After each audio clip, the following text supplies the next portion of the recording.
Assalamualaikum warahmatullahi wabarakatuh. Waalaikumsalam warahmatullahi wabarakatuh. Bapak-bapak, ibu-ibu, saudara-saudara kaum muslimin rahimakumullah. Setiap orang menginginkan kebahagiaan dan tidak seorang pun menginginkan kesengsaraan dalam kehidupan ini.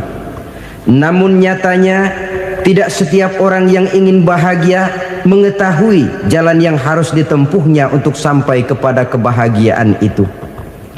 Maka pada kesempatan pertemuan kali ini saya ingin menyampaikan sebuah hadis dari junjungan kita baginda Nabi besar Muhammad sallallahu alaihi wasallam yang termuat dalam kitab Mukhtarul Ahadits An-Nabawiyah, di mana beliau bersabda, Arba'un min sa'adatil mar'i. Ada 4 perkara yang merupakan tanda dari orang bahagia. Saya mau tanya, di antara saudara-saudara yang hadir di sini, apa ada yang kepengen jadi orang sengsara? Ya. Seluruhnya tentu ingin mendapatkan kebahagiaan. Maka menurut resep dari Nabi kita, tanda orang bahagia itu 4. Jadi kalau saudara ingin bahagia harus mempunyai 4 perkara ini. Yang pertama, orang bahagia itu kata Nabi, darun wasi'un. Punya rumah biar bagus asal gede. Enak ngaturnya. Daripada sudah punya rumah kecil, adanya di pinggir kali, gubuk, kalau hujan bocor, miring lagi, kiamat. Loh, kalau gitu Islam materialis dong. Hadis ini boleh diartikan dengan makna hakiki, arti yang sebenarnya. Boleh diartikan dengan makna majazi, arti kiasan. Kalau dia diartikan dengan arti kias, maka yang dimaksud darun wasi'un ay qalbun wasi'un. Rumah yang luas tidak lain daripada hati yang lapang. Karena di situ kunci kebahagiaan yang sebenarnya.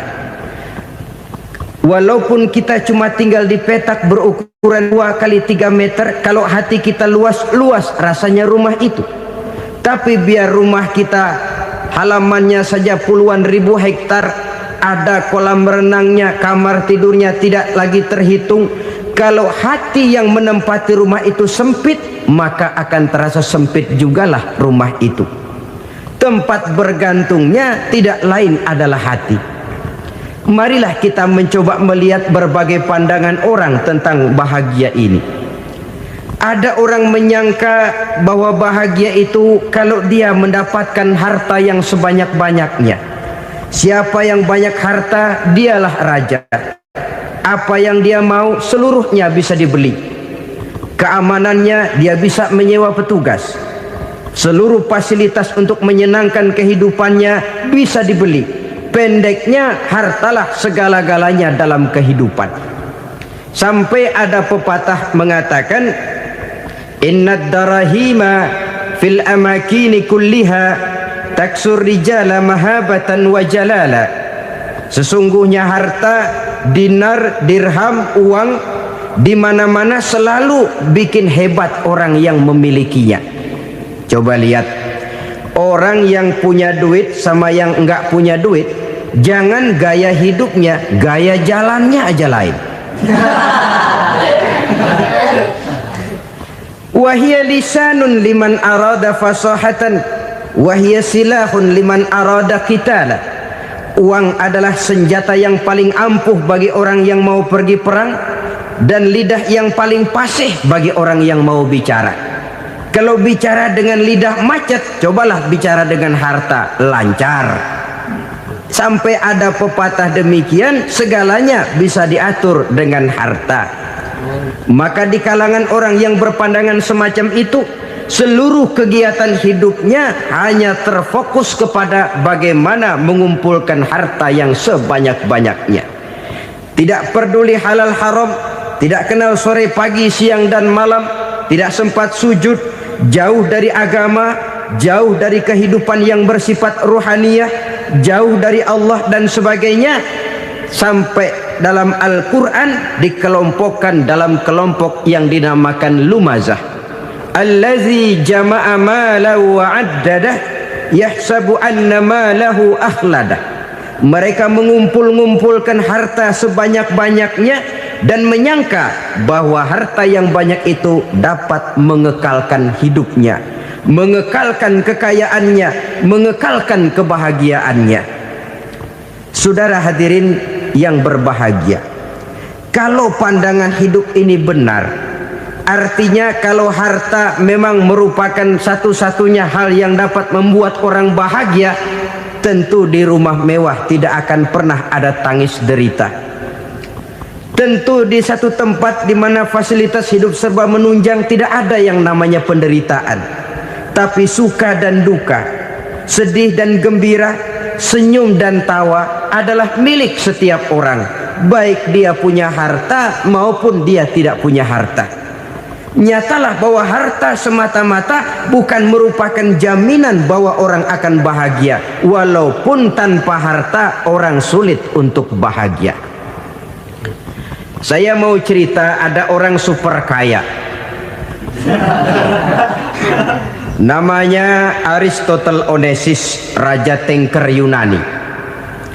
Dia punya kapal tanker saja konon sampai 11 banyaknya. Punya perusahaan penerbangan yang disebut Olympic Airlines, punya hotel di berbagai kota besar di dunia ini, sejak dari New York, London, Paris, Rome dan sebagainya. Bahkan punya pulau yang dia namakan Pulau Scorpio. Ini kan namanya sudah kaya nggak tanggung-tanggung, punya pulau. Nah, dia punya 2 orang anak, yang satu laki-laki namanya Alexander, yang satu perempuan namanya Maria Onesimus. Seluruh harapannya tertumpah kepada anak lakinya Alexander ini, yang akan meneruskan usahanya, meneruskan kekayaannya, meneruskan dinastinya. Apa yang terjadi? Ternyata anak yang dia harapkan yang bernama Alexander ini mati muda dalam kecelakaan pada waktu dia olahraga. Apa olahraganya? Namanya olahraga anak orang kaya, golongan jet set. Olahraganya olahraga pesawat terbang. Jatuh, ya nggak kapungut, habis mati. Tinggal satu anak perempuannya, Maria Onesimus. Tapi anak perempuan ini juga malah urakan. Terakhir dia pacaran, bahkan kemudian kawin sama orang Rusia. Rupanya Aristotle Onesimus ini broken. Kekayaannya yang berlimpah ruah, perusahaannya yang begitu banyak, siapa yang akan meneruskan? Siapa yang akan menggantikan?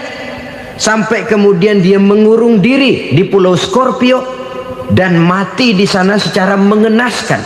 Seorang multi jutawan, seorang yang super kaya, mati menyendiri di pulau sepi. Ibarat kata pepatah, anak ayam mati di lumbung. Bukan kekurangan makanan, keurugan makanan. Begitu kehidupan Aristotle Onesimus. Dan banyak orang-orang yang sudah demikian kaya sampai dibingungkan oleh kekayaannya sendiri. Telusurilah kehidupan David Rockefeller misalnya, Henry Ford misalnya, Adnan Khashoggi misalnya. Multi jutawan yang kadang-kadang dibuat keder oleh kekayaannya sendiri. Pantas ketika Imam Ali ditawarkan orang, "Ya Ali, kalau kepadamu disuruh pilih ilmu atau harta, kau pilih mana?" Ya jelas pilih ilmu dong. Kenapa? Pertama, ilmu kalau kita berikan kepada orang lain tambah. Tapi harta kalau kita berikan kepada orang lain kurang. Saudara punya uang 10.000, dibagi orang 5.000, jelas uang saudara berkurang. Tapi saudara punya ilmu, diberikan kepada orang lain bisa, saudara pun makin mantep. Tidak lantas jadi bodoh karena ngajarin orang. Saudara bisa Fatihah lalu mengajarkan orang Fatihah, orang bisa, saudara pun makin hafal. Tidak lantas setelah diajarin orang ilmunya hilang. Begitu datang dia minta orang tolong ajarin saya Fatihah. Udah habis, nggak ada.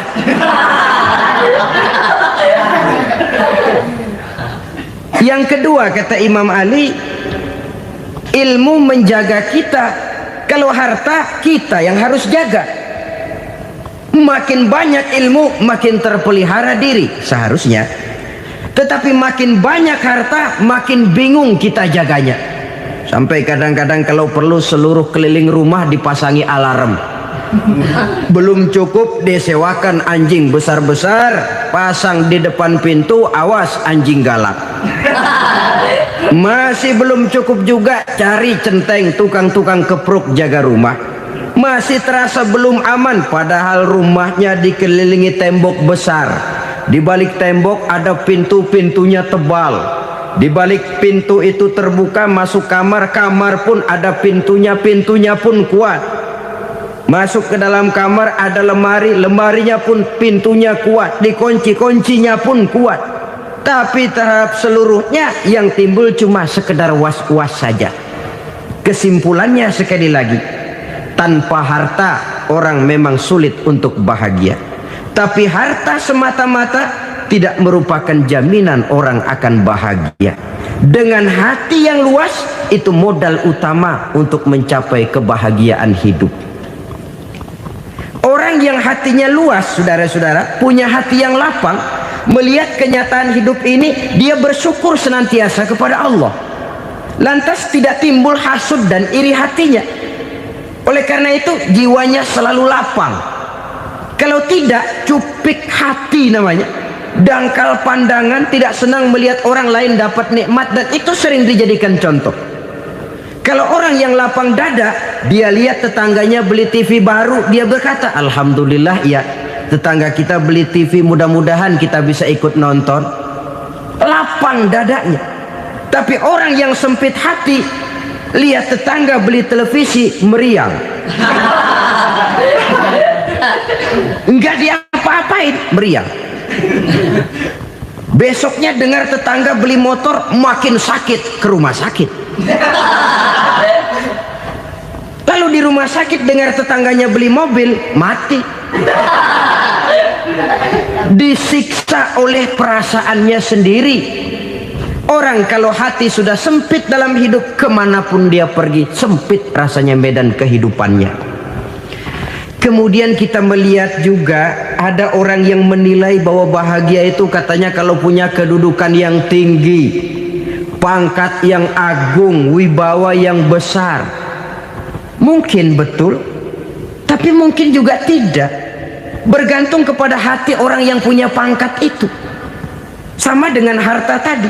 Harta akan membawa bahagia kalau dia jatuh ke tangan orang yang berhati lapang. Tapi harta akan jadi bencana kalau jatuh ke tangan hati orang yang sempit. Pangkat akan membawa bahaya kalau jatuh di tangan hati orang yang sempit. Lebih dari itu, kenyataan mengajarkan kepada kita bahwa ternyata pangkat dan jabatan tidak selamanya memberikan kebahagiaan dalam kehidupan. Bahkan resikonya kelewat besar. Beberapa bukti kita bisa ambil dari para pemimpin dunia yang menjadi korban lantaran pangkat dan jabatan yang disandangnya.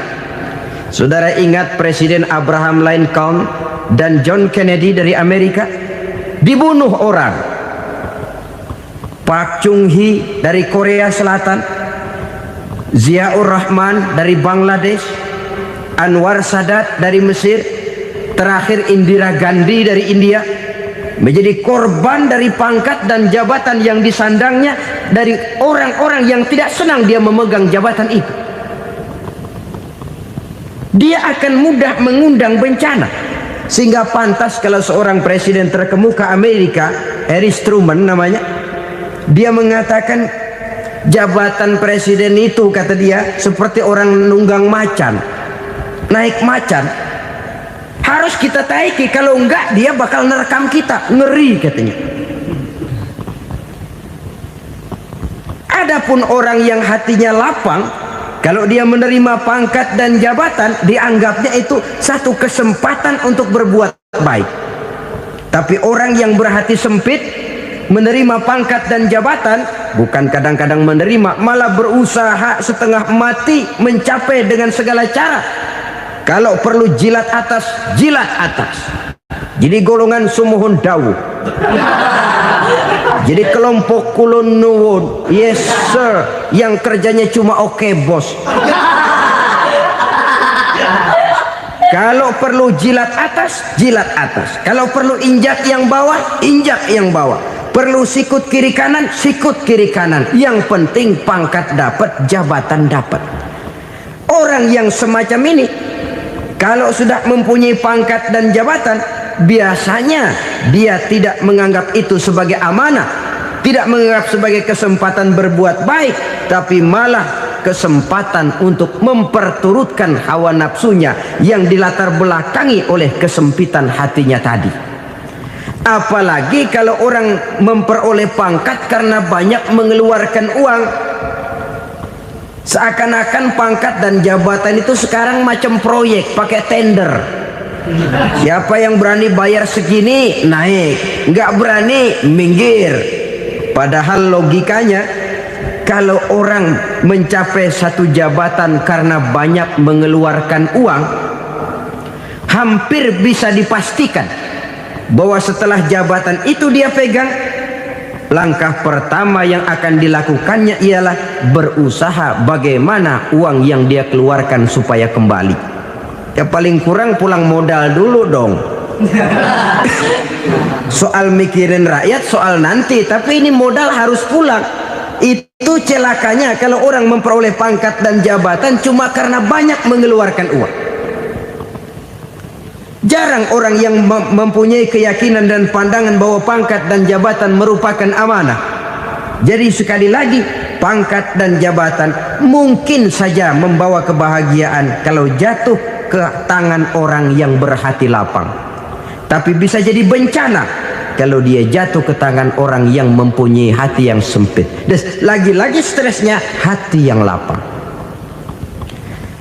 Lalu sebagian orang, saudara, ada yang berpandangan katanya bahagia itu kalau jadi orang terkenal, mempunyai popularitas, menjadi idola di kalangan remaja, di kalangan orang tua, di segala lapisan masyarakat. Padahal makin populer orang makin terikat dia. Ya kalau macam kita ini kan nggak punya nama, nggak populer, tengah malam buta mau nongkrong di warung Tegal aman. Tapi pangkat, jabatan, kedudukan, popularitas menyebabkan kita diikat dengan berbagai macam peraturan. Cuma mandi sama ke WC saja yang nggak dikawal.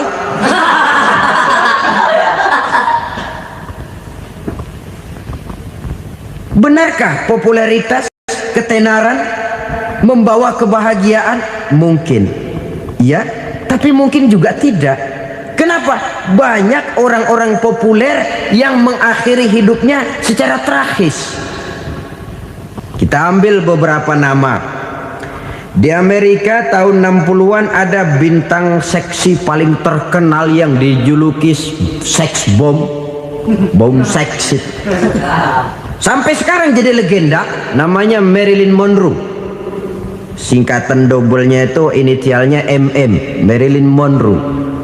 Terkenal, top, sampai dia mati tahun 62. Namanya sekarang masih saja dibicarakan orang. Kenapa dia bunuh diri? Tidak punya hartakah dia? Banyak. Kurang populerkah dia? Seluruh dunia mengenalnya. Sejak rakyat kecil sampai pejabat tinggi dia punya hubungan. Kenapa? Jenuh. Dia terlahir dalam keadaan yatim. Setelah itu tidak lama dia berangkat remaja, ibunya meninggal. Pindah dari wanita asuh ke wanita asuh sampai 12 orang ibu angkatnya. Dan kekecewaan yang paling parah, setiap laki-laki yang dekat dengannya hanya seperti kapal berlabuh. Datang dan pergi silih berganti, padahal dia merindukan seseorang yang bisa melindungi hidupnya. Dia rindukan itu dan dia tidak pernah menemukan. Itu yang akhirnya menyebabkan dia minum pil tidur kelewat dosis, minum obat tidur kebanyakan, ya tidur terus sampai sekarang.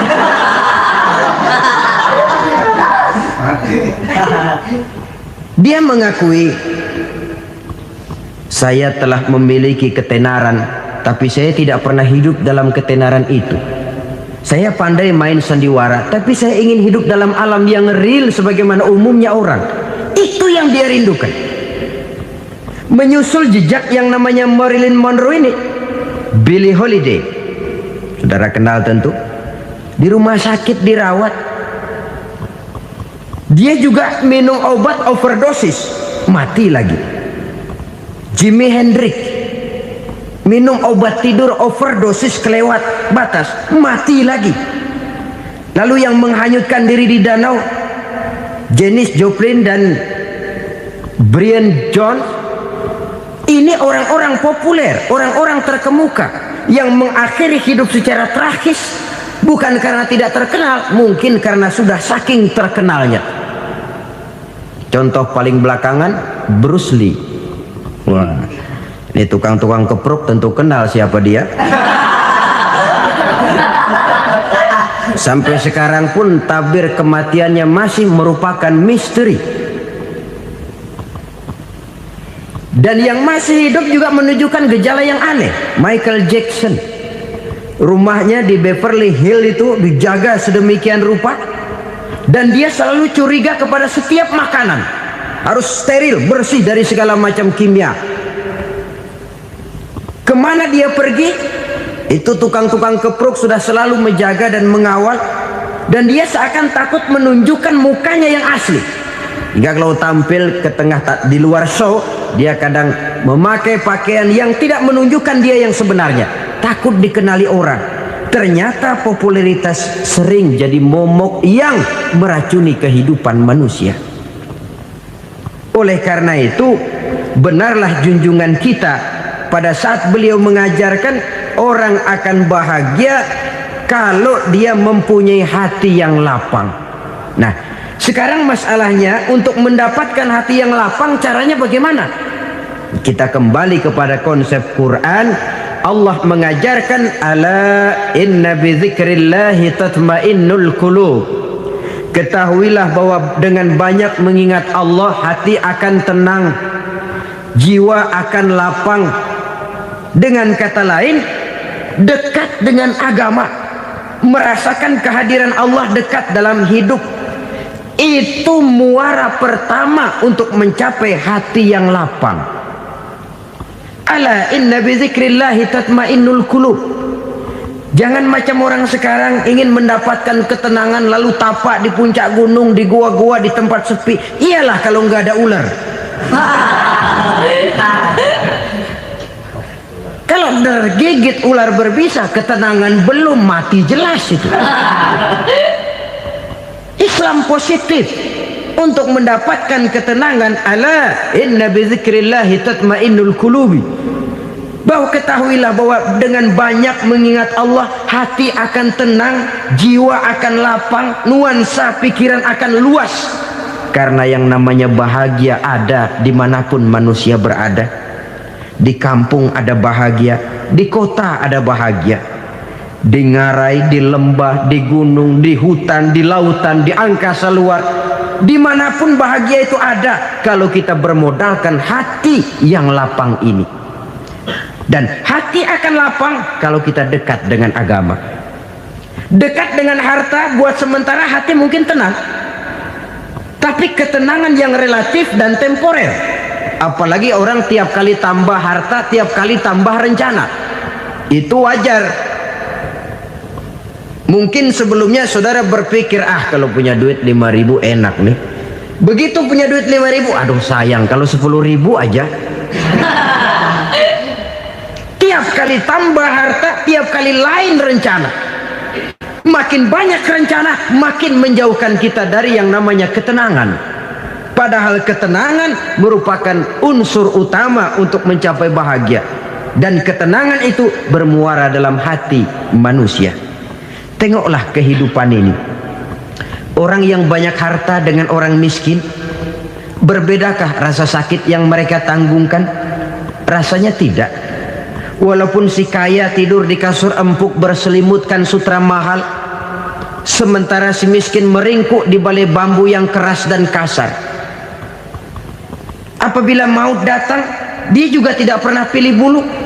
Maut datang menjemput si kaya di singgasana keemasannya, dikelilingi oleh para pengasuh, dayang dan idang serta para pengawal. Dan maut pun datang menjemput si miskin papa sehingga ia tergelepar di tepian jalan. Kedua-duanya bernama mati.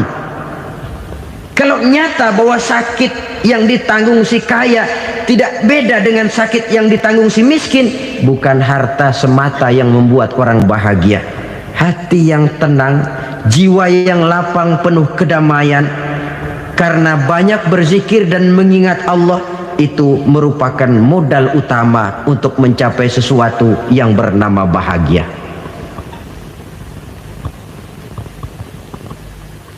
Saudara hadirin yang saya hormati, inilah yang pertama dari 4 ciri yang digambarkan oleh Nabi tentang tanda-tanda orang bahagia. Dan harus berangkat dari yang pertama ini, hati yang lapang. Ini yang harus kita miliki lebih dahulu. Baru nanti akan menyusul kepada poin yang ketiga, kedua, dan selanjutnya. Sebab kalau hati sudah terisi dengan jiwa yang lapang, seluruh persoalan insya Allah akan bisa kita atasi dengan sebagaimana mestinya. Yang kedua sekarang, tanda orang bahagia menurut baginda Nabi, markabun syariah. Orang bahagia itu, kata beliau, punya kendaraan biar cepat asal lancar. Artinya kemana dia mau pergi mudah. Apa maksud hadis ini? Kalau kita kaji lebih dalam, kendaraan itu kan alat transportasi. Transportasi tidak lain adalah usaha memudahkan komunikasi. Pindah dari situ kepada teori bahwa manusia adalah zon political, makhluk bermasyarakat yang tidak bisa memenuhi kebutuhan hidupnya secara sendirian. Kita memerlukan keberadaan orang lain dalam kehidupan ini. Untuk memakai baju saja kita sudah perlukan petani yang tanam kapas, pabrik yang memintal kapas jadi benang, pabrik yang menenun benang jadi kain, sampai kepada mesin jahit, sampai kepada tukang jahit. Itu cuma untuk memakai pakaian saja. Tidak seorang pun di antara kita yang sanggup memenuhi kebutuhan hidupnya secara sendiri. Kita perlu orang lain. Maka kebebasan dalam arti mutlak, kebebasan tanpa batas, itu tidak mungkin ada dalam kehidupan. Karena kita mengadakan yang disebut interaksi sosial. Setiap kegiatan kita tentu melibatkan orang lain. Menurut kita barangkali kita bebas jalan di jalan raya semaunya, tapi orang lain berkendaraan pun merasa bahwa ini ada juga jalan haknya, dan begitu selanjutnya. Oleh karena itu, maksud dari kendaraan yang cepat ini adalah khulata'uhu ma'as solihin. Lingkungan pergaulannya terdiri dari orang-orang soleh. Pergaulannya luas. Kemana dia pergi ada temannya. Kesulitannya ada tempat dia cerita. Dan kesulitan kalau sudah diceritakan kepada orang lain, taruh kata orang itu tidak bisa menolong, namun menceritakannya kepada orang yang kita percayai, kan paling kurang sudah mengurangi beban jiwa, mengurangi tanggungan batin, merasa masih ada tempat kita cerita. Maka lebih baik orang awam yang mau bergaul ketimbang orang setengah alim tapi ngunci pintu. Sebab nantinya akan timbul sikap picik, cupik pandangan, dan tidak luas menghadapi kenyataan dalam kehidupan ini. Namun yang harus kita garis bawahi, pergaulan memang mesti luas. Namun jangan sekali-kali lupa bahwa pergaulan sangat besar pengaruhnya dalam ikut membentuk kepribadian manusia. Sehari-hari bisa kita bilang, kalau kita dekat sama tukang minyak wangi, sekalipun nggak dibagi minyaknya, baunya tentu dapat. Betul? Tapi dekat sama tukang elas, walaupun nggak kena apinya, asapnya mesti kena. Kalau Syauqi mengatakan lebih jelas lagi, man asyaral asyrafa asya musyarrafan wa muasyiral anzali ghairu musyarrafin. Awalam taral jildal hakira muqabbalan bisagri lamma sara jildal mushaf. Siapa yang bergaul dengan orang mulia, dia bakal ikut menjadi mulia. Tapi siapa yang berteman dengan orang hina, dia tidak bakal ikut menjadi mulia. Tidakkah kau lihat, kata Syauqi, kulit kambing yang hina pun dicium orang ketika menjadi kantong Quran. Kulit kambing hina, kalau dia sendirian gak ada yang mau cium. Tapi begitu dia bergaul dengan Quran, menjadi kantong Quran, dipakein minyak wangi, ditaruh di tempat yang tinggi, mau diambil dicium dulu, dibawa dengan penuh hormat dan hati-hati. Kulit kambing yang hina lantaran berteman dengan Quran numpang mujur. Tapi coba lihat kalau kulit kambing berteman dengan kayu, jadi beduk, habis. Zohor dikemplang, asar dipukul. Itu pun sedikit saja, cuma salah milih teman. Yang temennya Quran dihormati orang, yang temennya kayu lantaran jadi beduk, gelap-gelap subuh orang udah kemplangin.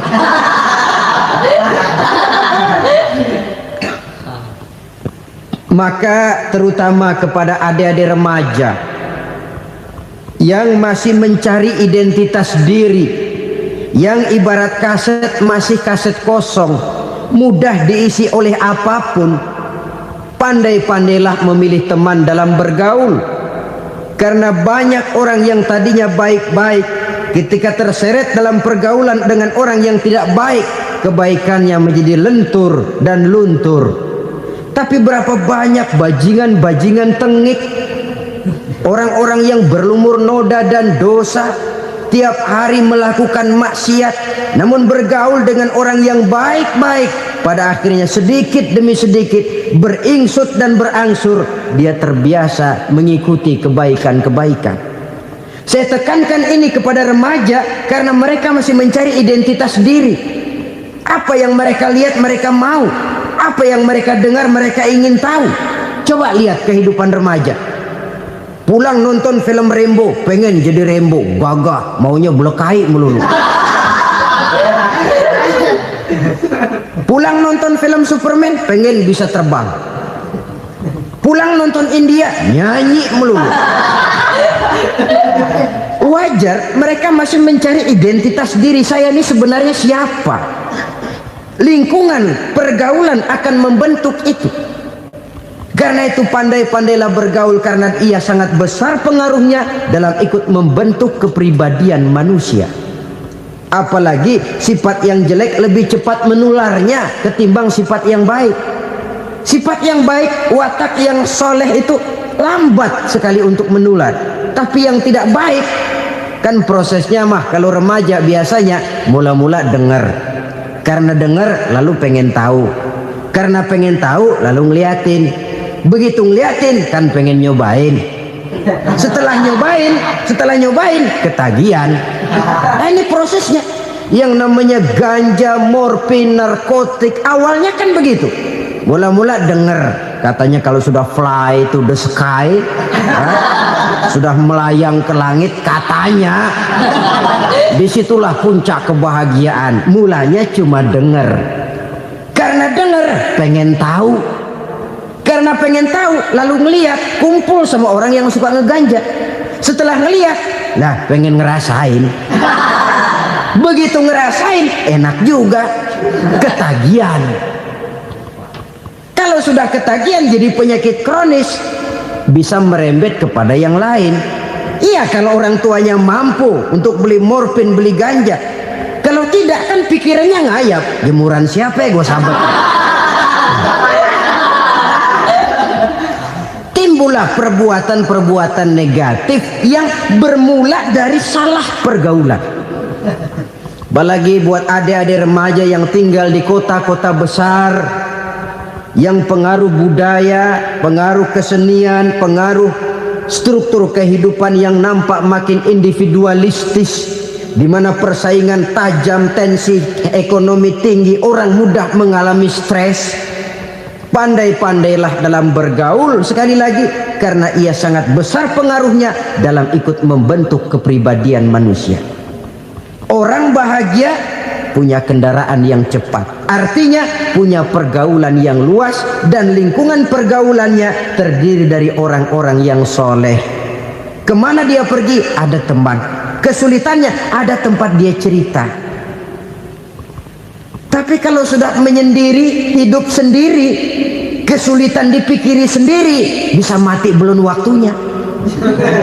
Tidak ada tempat berbagi rasa, tidak ada tempat bercerita, tidak ada tempat mengurangi beban dalam kehidupan. Pantas betul kalau Islam sangat menggalakkan dan menganjurkan orang kalau sudah sampai waktunya itu untuk melangsungkan nikah. Kata Nabi, ya ma'syaras syabab man istata'a minkumul ba'at falyatazawwaj. Hai para pemuda, kalau sudah mampu memberi nafkah, kawinlah, nikahlah kamu. Kenapa? Sudah ada teman hidup, tempat berbagi rasa. Kesulitan kalau ada tempat cerita akan lebih ringan ketimbang kita telan sendiri, walaupun bobot kesulitannya sama beratnya. Saudara-saudara kaum muslimin rahimakumullah, inilah ciri yang kedua, punya kendaraan biar cepat asal lancar. Kemana kita mau pergi gampang. Dengan kata lain, setelah hati yang luas, pergaulan yang luas. Dua. Yang ketiga sekarang, tanda orang bahagia itu menurut Nabi, misbahun mudhi'un, punya lampu yang terang. Oh, itu enggak problem. Sekarang sudah zamannya listrik masuk desa, Pak. Lampu sudah terang semua. Betul, kalau itu yang dimaksud. Tapi tidak cuma itu. Karena lampu yang dimaksud di sini, lampu yang akan menerangi seluruh perjalanan hidup. Dan perjalanan hidup itu sudah dimulai sejak kita terlahir ke alam ini sampai masuk ke alam barzah, kumpul di padang mahsyar sampai ke akhirat. Lampu yang menerangi itu yang diperlukan. Kalau lampu, katakanlah yang paling top sekarang kan lampu jenis Mercury. Taruhlah itu di rumah kita, dia cuma menerangi rumah kita, menerangi hati pun tidak sanggup. Bila kita masuk ke alam barzah, alam kubur, sanggupkah si Mercury yang begitu terang menerangi alam barzah kita? Tidak sanggup lagi. Sanggupkah lampu yang ratusan watt, bahkan puluhan ribu watt menerangi kehidupan di padang mahsyar? Tidak akan sanggup lagi. Kalau demikian, yang dimaksud lampu yang terang di sini apa? Tidak lain amal soleh, kebajikan yang kita lakukan dalam hidup. Itu yang akan jadi lampu penerang. Di dunia nama kita akan terang, jasad kita boleh hancur terkubur tanah, tapi nama kita akan dikenang orang. Begitulah kalau orang meninggalkan kebajikan dalam hidup seperti sekarang. Ribuan orang tiap saat berziarah ke kubur Imam Syafi'i, ke kubur Imam Malik, ke kubur Imam Ghazali, ke kubur orang yang baik-baik, orang yang soleh-soleh.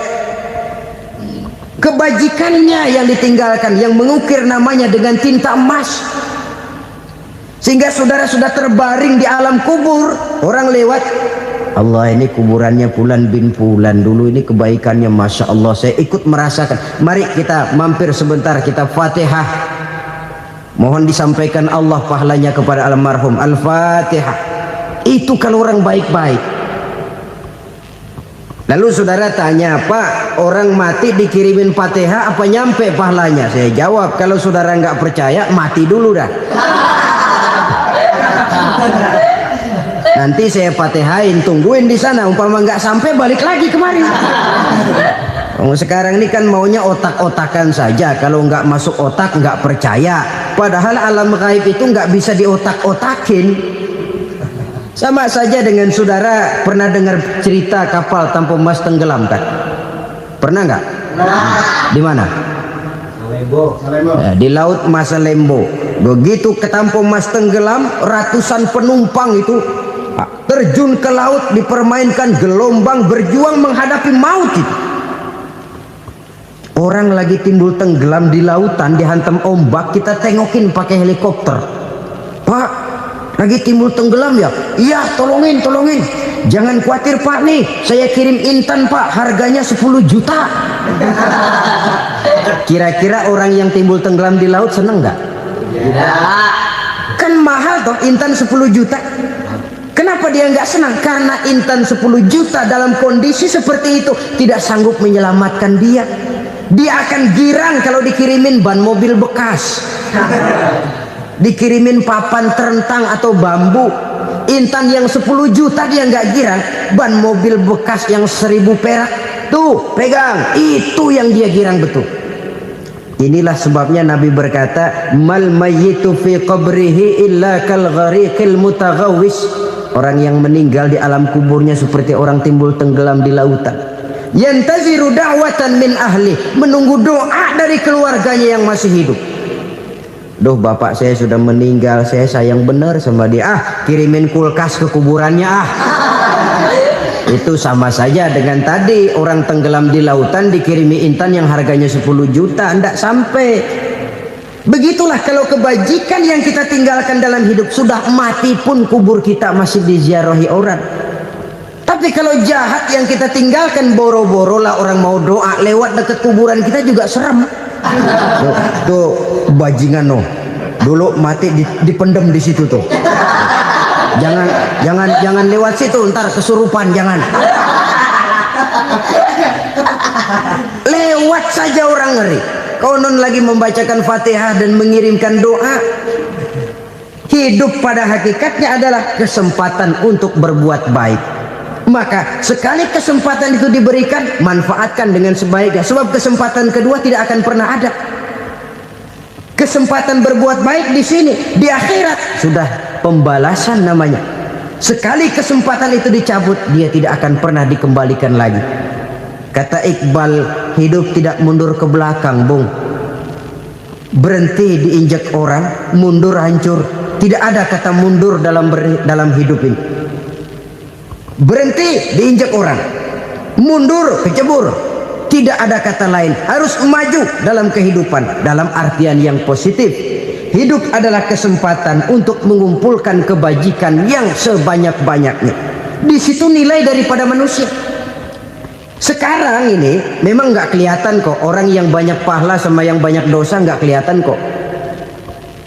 Barangkali kalau habis bikin dosa palanya pada benjol, mungkin orang takut sama dosa. Tapi sekarang sama saja, orang yang banyak dosa dengan yang nggak banyak dosa jalan bareng dari belakang, sama, nggak kelihatan beda. Tapi ada waktunya di mana pahala memegang peranan, di mana dosa diperlihatkan. Sama saja kalau kita bawa mobil siang, lampu kan nggak begitu berfungsi. Apa lalu bilang, alah ini lampu berat-beratin, copot-copotin aja dah. Tidak perlu begitu. Kenapa? Pada satu saat malam senja akan datang. Bila matahari terbenam, senja pun datang, gelap mulai merayap, disitulah baru terasa perlunya lampu. Pahala begitu. Sekarang orang yang nggak ada pahalanya nggak kelihatan dalam kehidupan. Tapi pada satu saat senja kehidupan akan datang. Ajal merenggut nyawa, malam merayap, dan hidup mulai diliputi kegelapan di alam barzah. Dikala itu kalau nggak punya lampu, alangkah malangnya kita. Sebab amal yang baik, kata Nabi, di alam barzah itu akan diciptakan menjadi perempuan yang cantik menemani kita. Amal yang jahat akan menjadi orang yang paling jelek nemenin kita. Udah di tempat gelap yang nemenin jelek.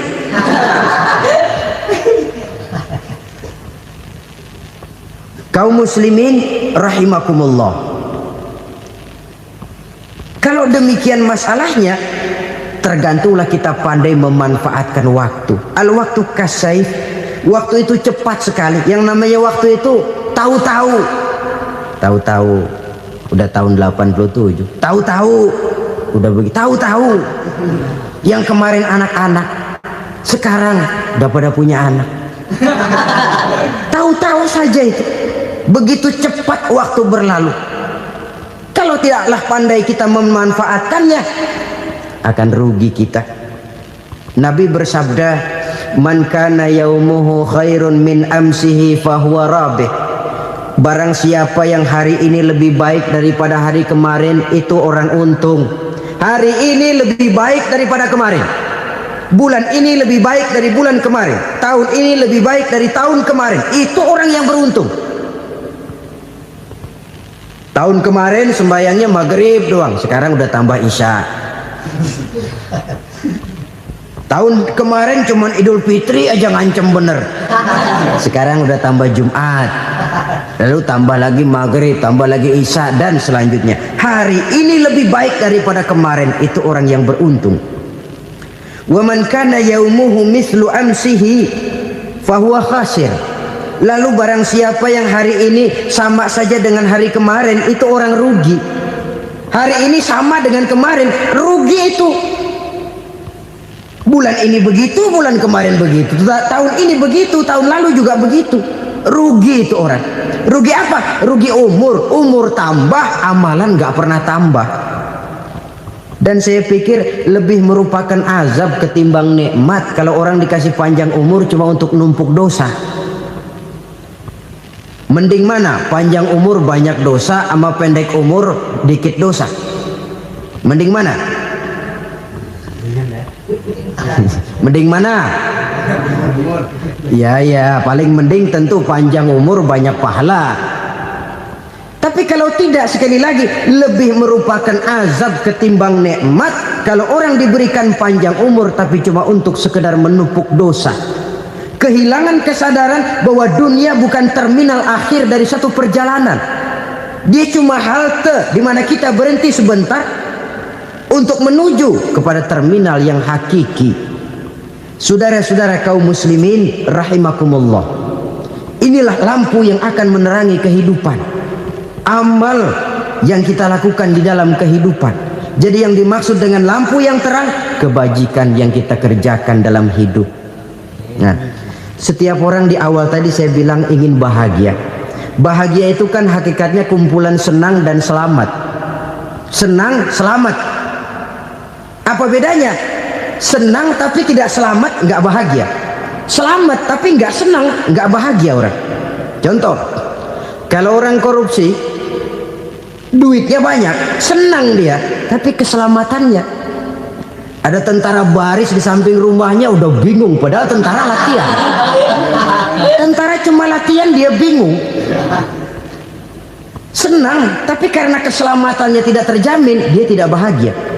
Sebaliknya pegawai negeri jujur benar, cuma segaji-gajinya, selamat nggak korupsi tapi melarat, ya nggak bahagia juga, kurang senang.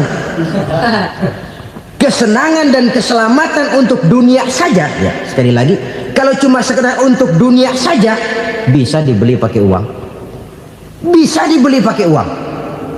Saudara ingin selamat, bisa dibeli pakai uang. Saudara ingin senang, bisa dibeli dengan uang. Tapi setelah mati masuk ke alam barzah, habis kekuasaan uang. Nggak bisa lagi beli keselamatan pakai uang, tidak mungkin lagi membeli kesenangan dengan uang. Di situ pahala yang megang peranan. Makin banyak pahala, makin banyak saham untuk membeli kesenangan dan keselamatan, untuk memperoleh yang namanya bahagia. Dan jangan lupa loh, di alam barzah kita nggak sebentar, menunggu datangnya kiamat. Loh iya, kalau kita begitu dikuburin terus kiamat datang, untung. Tapi kalau masih harus 1000, 2000, puluhan ribu tahun yang akan datang, dalam satu penantian yang begitu lama, tanpa saham untuk memperoleh kebahagiaan, satu kemalangan yang tidak ada pernah putus-putusnya. Janganlah tergelincir oleh kebahagiaan sebentar yang menipu dengan mengorbankan kebahagiaan hakiki yang berjangka panjang. Apa artinya senyum sejenak kalau harus ditebus dengan tangis seumur hidup? Biarlah kita minum jamu, pahit memang, getir memang, tapi kan besok badan sehat. Daripada sekarang minum sirup, manis memang, enak memang, tapi bibir pada jontor besok. Sirawan, batuk, nggak karu-karuan. Banyak orang tertipu oleh kesenangan yang sebentar, Padahal laisa kullu ma yalma'u zahaban. Belum tentu semua yang berkilat itu emas. Belum tentu semua yang gemerlap itu intan. Karena itu marilah manfaatkan kesempatan yang diberikan Allah ini untuk mengumpulkan kebajikan yang sebanyak-banyaknya. Yang terakhir sekarang, yang keempat, tanda orang bahagia kata Nabi. Zaujatun salihah. Orang bahagia itu tanda yang keempat kata Nabi, punya istri biar cakep asal taat. Sudah surga itu sudah. Cakep taat. Istri kayak gitu, kalau belum mati jangan dikuburin dulu itu. Sudah cakep taat lagi. Tapi kadang-kadang enggak, udah jelek ngadat melulu. Apa yang mau dipilih? Sebab itu Quran mengatakan istri pakaian untuk suami, suami pakaian untuk istri. Kenapa suami istri diibaratkan pakaian? Alangkah tingginya gaya bahasa Quran ini. Suami istri teman hidup, hidup perjalanan panjang. Sejak kita dalam rahim sudah ada hidup kan di sini. Sampai ke alam dunia, masuk ke alam barzah, kumpul di padang mahsyar, sampai menuju akhirat, itu perjalanan hidup. Carilah istri atau suami teman hidup yang membawa manfaat tidak hanya kehidupan di dunia ini, sampai di alam barzah, sampai di padang mahsyar. Suaminya mungkin meninggal lebih dulu atau istrinya mungkin meninggal lebih dulu, tapi suami atau istri yang masih hidup berbuat kebajikan. Suami saya meninggal, ada hartanya, saya sedekahkan, niat pahala untuk almarhum suami saya. Ini teman hidup, tidak dibatasi dan tidak bisa dipisahkan oleh maut sekalipun. Zohirnya mungkin pisah, badannya mungkin pisah, tapi hatinya, jiwanya, kebersamaannya dalam menghadapi kehidupan. Karena itu saudara-saudara, bahasa Quran indah. Suami istri diibaratkan seperti pakaian. Apa fungsi pakaian? Pertama, pakaian jadi kebanggaan. Artinya suami harus menjadi kebanggaan istri, istri harus jadi kebanggaan suami. Yang kedua, pakaian itu kan fungsinya menutup aurat. Artinya sesama suami istri harus saling menjaga kekurangan masing-masing. Jangan malah sesama suami istri saling membongkar rahasia dan aibnya sendiri-sendiri. Istrinya diceritain jeleknya di mana-mana, atau suaminya dibongkar rahasianya di pasar umum. Itu sudah tidak lagi berfungsi sebagai pakaian. Kenapa semua ini diperlukan? Karena kita menyadari bangsa yang baik terdiri dari masyarakat yang baik. Masyarakat yang baik merupakan susunan dari warga yang baik. Warga yang baik adalah terdiri dari rumah tangga yang baik. Dan rumah tangga yang baik merupakan susunan dari pribadi yang baik. Dari situ langkah dimulai. Membangun satu bangsa yang baik diawali dengan membangun rumah tangga yang baik, dengan menciptakan pribadi-pribadi yang baik. Sehingga dari sini diharapkan berkembanglah nilai-nilai kebaikan. Orang akan bahagia mempunyai istri yang soleh. Kenapa? Tidak ada seorang suami bisa sukses jadi apapun dia, apapun profesinya.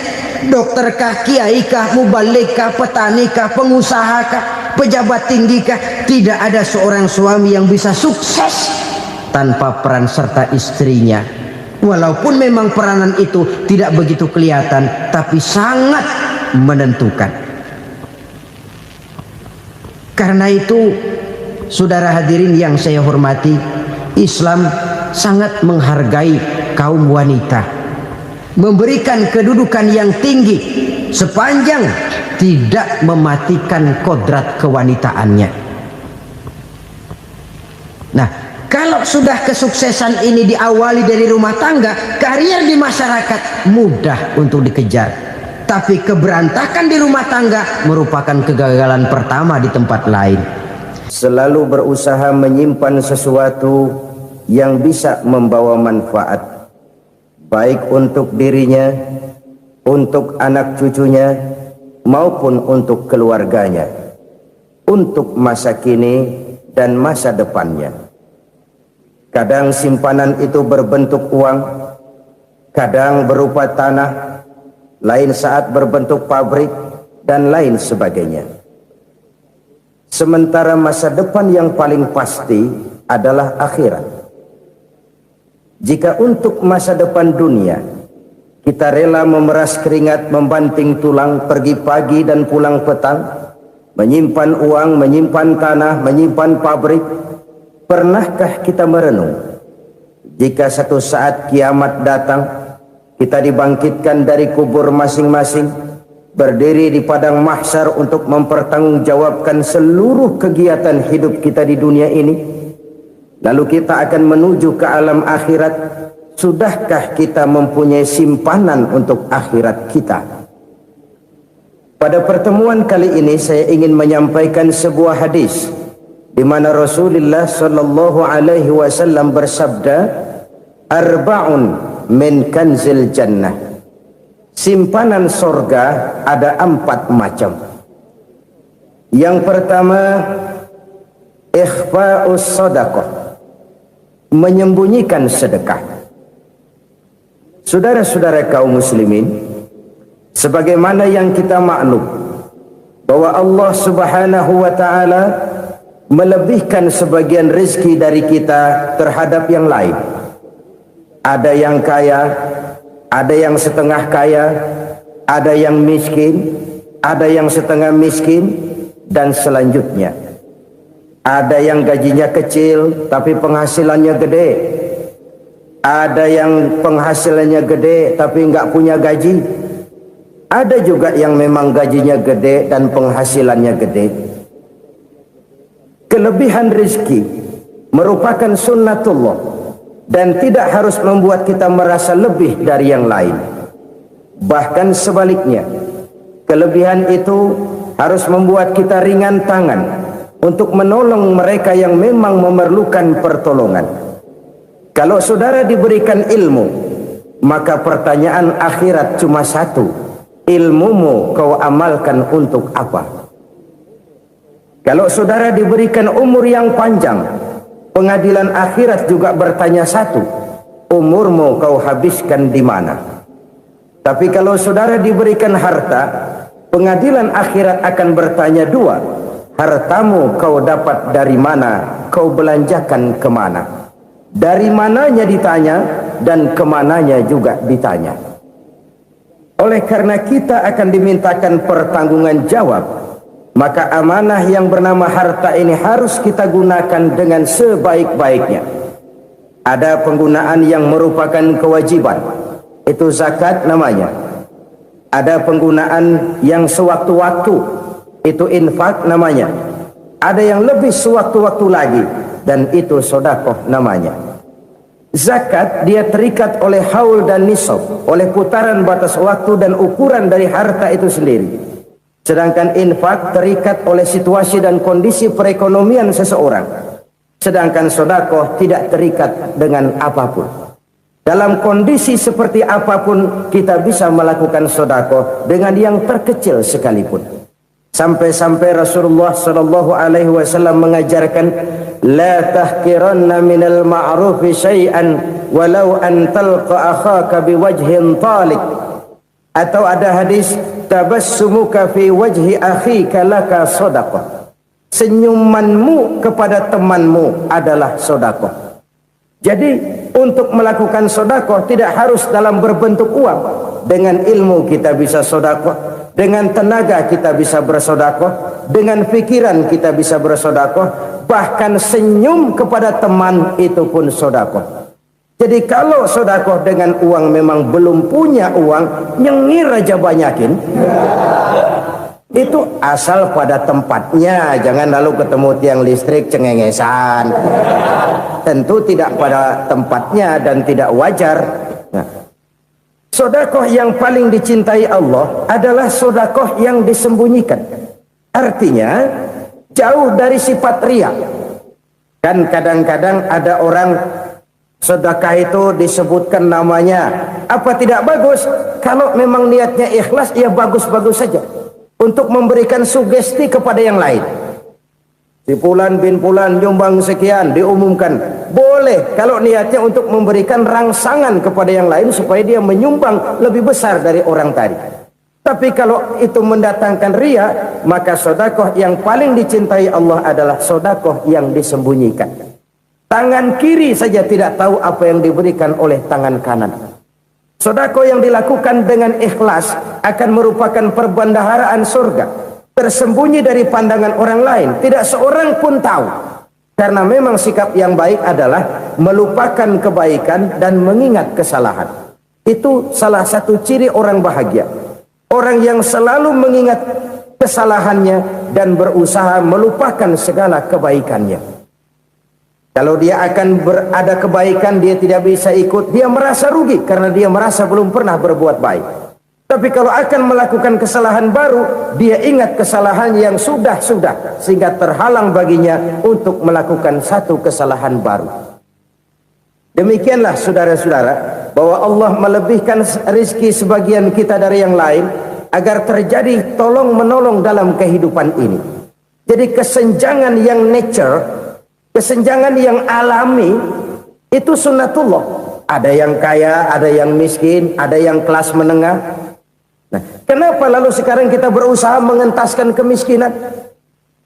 Oleh karena adanya kesenjangan struktural.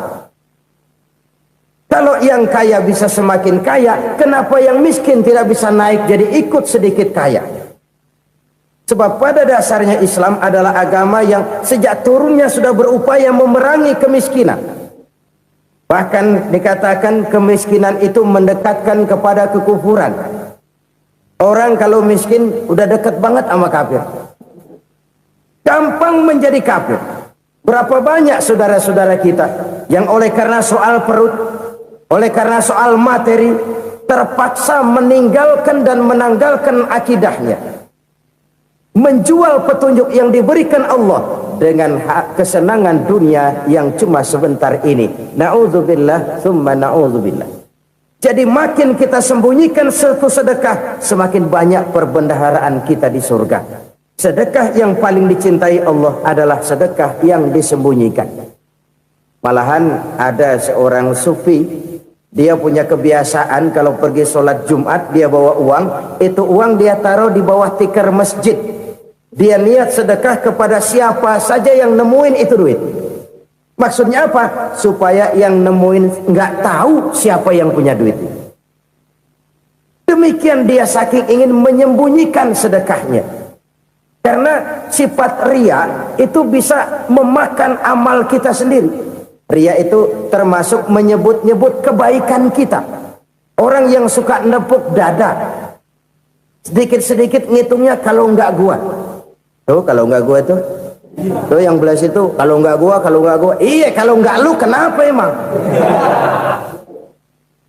Orang yang suka menepuk jasad, tuh biasanya memang begitu, saudara-saudara. Kalau perang lagi berkecamuk, orang nggak sempat ngaku jadi pahlawan.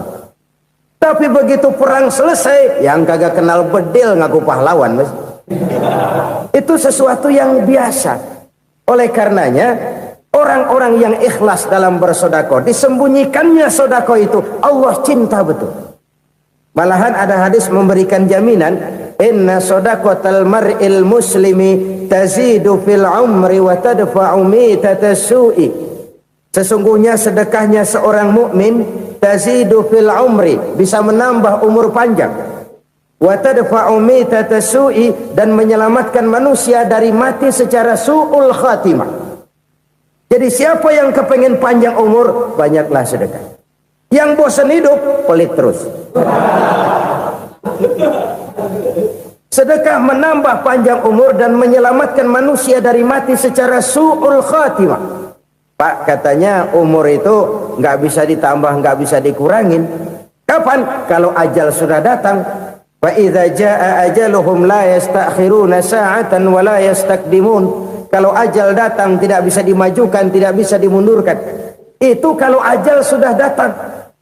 Tidak bisa lagi umur ditambah dikurangi, sudah datang. Tapi kalau belum datang, itu kan haknya Allah. Mau ditambah, mau dikurangi, hak prerogatif Allah. Sebagai pencipta manusia, Allah maha kuasa dan maha mampu. Sedekah ini menambah panjang umur dan menyelamatkan manusia dari mati secara su'ul khatimah. Itu orang mati kan sama ya, kondisinya mati, nggak nafas. Tapi hakikat mati kan lain-lain. Ada yang mati itu husnul khatimah, baik akhirnya. Misalnya lagi ngaji mati, lagi sholat mati, lagi sedekah mati. Ini yang dinamakan dengan husnul khatimah, baik di akhirnya. Sebaliknya ada yang su'ul khatimah, jelek di akhirnya. Ini yang jadi catatan akhir. Lagi nyekek botol, mampus. Lagi banting kartu, modar. Su'ul khatimah, jelek pada akhirnya. Sedekah menyelamatkan manusia dari mati secara su'ul khatimah. Dan kita semua kepengen mendapat husnul khatimah, jauh dari su'ul khatimah. Oleh sebab itu yang bisa menyelamatkan kita dari penyakit itu antara lain adalah sedekah yang disembunyikan, yang dikerjakan dengan ikhlas karena Allah. Tidak karena kepengen dipuji orang, tidak karena ingin dikatakan orang pemurah, sebab orang dermawan itu orang yang memberi tanpa harus diminta. Kalau masih harus diminta, ya belum dermawan namanya, masih harus diminta. Kalau nggak diminta ya tulus, lolos, polos. Saudara-saudara kaum muslimin rahimakumullah. Harta adalah amanat dan akan kita pertanggungjawabkan. Allah melebihkan rizki sebagian kita dari yang lain agar kita saling tolong menolong, bantu membantu. Nabi janjikan siapa yang meringankan beban saudaranya muslim di dunia, Allah akan meringankan bebannya di akhirat nanti. Sebuah jaminan dari baginda Nabi. Si orang yang kita bantu barangkali tidak bisa membalas, Allah yang akan membalas lewat jalan lain yang tidak pernah kita sangka-sangka. Ada orang tanya, Pak, ini ada orang nyumbang masjid sambil marah-marah, bagaimana? Saya bilang sumbangannya aja ambil, marahnya jangan. Marahnya jangan diambil, itu urusan dia. Saudara-saudara kaum muslimin rahimakumullah. Umat Islam ini kan umat yang punya potensi besar. Kadang kita merenung, kenapa kadang-kadang pembangunan masjid kok lambat sekali? Kalau hotel hari ini peletakan pertama, bulan depan peresmian. Supermarket hari ini peletakan batu pertama, minggu depan peresmian. Tapi kalau sudah yang namanya masjid, kadang-kadang peletakan batu pertama sekaligus jadi batu terakhir.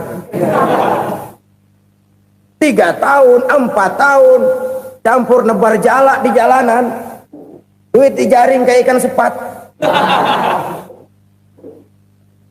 Apa tidak ada orang Islam yang kaya? Banyak. Apa tidak ada pengusaha muslim yang jadi konglomerat? Ada. Lalu yang belum banyak itu yang komit terhadap nilai-nilai agamanya. Akhirnya kita jatuh jadi umat yang lemah. Belum ada pengusaha konglomerat muslim buka pabrik supermi cap beduk misalnya umpamanya atau pabrik kecap cap sorban supaya identitas keislamannya sedikit kelihatan. Kita jatuh jadi umat yang lemah karena potensi tidak terinventarisir dengan baik. Kita ini ibarat kompor yang cuma matengin nasi orang lain. Potensi kita dimanfaatkan oleh orang lain. Ukhuwah Islamiyah kita baru terbatas kepada silaturahmi. Ukhuwah di bidang ekonomi kita lemah, ukhuwah di bidang kebudayaan kita lemah, apalagi ukhuwah di bidang politik kita lebih rapuh lagi. Padahal ukhuwah itu adalah totalitas kehidupan manusia, menyangkut ipolek sosbud, memerlukan nilai-nilai ukhuwah. Jadi oleh karena itu mari kita menyadari di dalam harta kita, walaupun kita yang cari, pergi pagi, pulang sore, peras keringat, banting tulang, di sana ada harta anak yatim. Di sana ada hak masjid. Di sana ada hak pesantren. Di sana ada hak jihad. Berbahagialah seseorang apabila dia oleh Allah dijadikan keran keran itu menyimpan air, tapi tidak untuk dirinya, tapi disalurkannya kepada mereka yang memang memerlukannya. Saudara-saudara kaum muslimin rahimakumullah, ini yang pertama. Jadi perbendaharaan surga adalah menyembunyikan sedekah. Orang lain nggak tahu, kita pun nggak pernah ngitung-ngitung. Kita anggap lewat begitu saja, padahal itu deposit akhirat. Satu. Yang kedua, perbendaharaan surga itu apa? Wa kitmanul musibah, menyembunyikan kesulitan. Kadang orang takut menghadapi kesulitan, tapi makin kita merenung, hidup ini kan sebenarnya urusan. Takut sama urusan, ya jangan hidup. Tandanya orang hidup itu kalau punya urusan. Urusan melupakan problem, problem sering menimbulkan kesulitan. Kesulitan bukan untuk ditakuti, tapi untuk diatasi dan dicarikan jalan keluarnya. Siapa sih orangnya yang nggak pernah sulit-sulit? Makin tinggi status sosialnya, makin gede urusannya. Makin tinggi kualitas imannya, makin berat tingkat kesulitannya. Cuma memang yang namanya enak itu seperti pelangi. Biang lala itu nggak pernah di atas kepala kita, di atas kepala orang melulu. Lo sih enak lo, kata kita. Dia juga bilang yang enak kan lo. Pelangi itu nggak pernah di atas kepala kita. Kata tukang beca, aduh enak ya naik Mercy. Kata tukang beca, apa yang di dalam mobil Mercy? Aduh enak bener tukang beca, di jok ngeringkuk ngorok pulas bener. Saya kamar pakai AC sejuk, tempat tidur sutra empuk, alga spring bed, kulak kulik nggak bisa pulas kalau belum minum Valium, belum tidur. Enak bener tukang beca, di jok ngorok nggak tahu wetan kulon. Si tukang beca bilang yang di Mercy enak, yang di Mercy bilang tukang beca enak. Inilah enak, nggak pernah di atas kepala kita, di atas kepala orang lain melulu enak itu. Nah saudara-saudara, yang merupakan perbendaharaan surga itu orang yang bisa menyembunyikan kesulitan, baik pribadi ataupun rumah tangga. Nih terutama rumah tangga yang jadi soalnya. Kadang-kadang kita ini kalau senang, sebaliknya kalau senang kita diam, kalem aja, cuek. Banyak banget duit kita bawaan, diam aja udah. Malah ketemu orang takut. Tapi begitu susah, sekampung tahu. Padahal Nabi mengajarkan perbendaharaan surga itu menyembunyikan musibah, menyembunyikan kesulitan. Kalau enak, cerita sama orang-orang. Kalau nggak enak, rasain sendiri, tekan sendiri, atasin sendiri. Kita kan sebaliknya. Senang kita diam, asal lagi susah, paling tidak kita nyari teman buat cerita kesusahan. Siapa orangnya yang nggak pernah susah? Cuma soalnya bagaimana kita mengatasi kesusahan itu sendiri. Begitu juga misalnya kalau orang sudah berumah tangga, itu orang tuanya harus menjadi tempat dia cerita yang enak-enak saja. Yang nggak enak rasain berdua, selesaikan berdua, atasin berdua. Jangan dibalik. Asal senang diam, giliran susah aja. Maknya laporan. Terbalik. Bisa menjaga security informasi. Maka nama bayam keluar diem, malah seluitan. Enak amat lo makan daging ayam. Security informasi. Saudara-saudara kaum muslimin rahimakumullah, ujian yang terberat itu yang pernah diberikan kepada para nabi, para rasul, para aulia, para ulama. Makin tinggi keimanan, makin berat bentuk kesulitan. Ayo saya kemukakan satu contoh saja. Ada seorang nabi yang kaya, nabi kaya, namanya Nabi Ayub. Iblis kalau orang begini kan keki, ibadahnya rajin, kaya. Nih yang kayak begini susah digodain. Kalau ibadahnya rajin, miskin, kali bisa disogok. Sini imannya mantap, ibadahnya rajin, kaya, nabi lagi. Oh, tapi namanya iblis, nggak kurang akal. Laporan, Tuhan, kenapa iblis? Ya ini bahasa saya, bahasa Qurannya sih nggak gitu. Itu hambamu yang namanya Ayub, dia rajin ibadah cuma karena dikasih kaya aja. Coba kasih miskin dia, berhenti dia sembahyang. Ah, kamu bisa aja. Saya tahu Ayub itu hambaku yang ikhlas. Saya buktiin Tuhan, silahkan. Dibuktiinlah, iblis turun ke alam ini. Yang mula-mula dia lakukan, dia rusak sawah ladang Nabi Ayub. Dia binasakan binatang ternak Nabi Ayub. Sehingga dalam waktu singkat, jatuhlah Nabi Ayub dari orang paling kaya jadi orang paling miskin. Beliau masih ibadah di mihrab dalam masjid. Datang iblis. Saudara Ayub, ya, lagi ngapain? Ibadah. Nyembah Allah, nyembah Allah. Oh, percuma. Kenapa? Tuhan yang ente sembah nih, dia udah bikin miskin ente. Sawah ladang ente hancur lebur, binatang ternak binasa. Sekarang ente jadi orang paling miskin. Ngapain nyembah Tuhan kayak begitu? Tekor. Udah berhenti dah ibadah, berhenti ibadah. Ini iblis sama Tuhan lapornya lain, yang dikerjakan kepada Nabi Ayub juga lain. Benar begitu iblis, kata Nabi Ayub. Iya, sawah ladang saya habis, buras. Binatang ternak saya binasa, binasa. Saya miskin, bangpak. Apa jawab Nabi Ayub? Bukan innalillahi, ini hebat. Alhamdulillahillazi a'tani wa akhadha minni. Segala puji bagi Allah yang telah memberikan harta kepada saya dan sekarang mengambilnya lagi. Alhamdulillah. Allah yang ngasih, Allah yang ambil.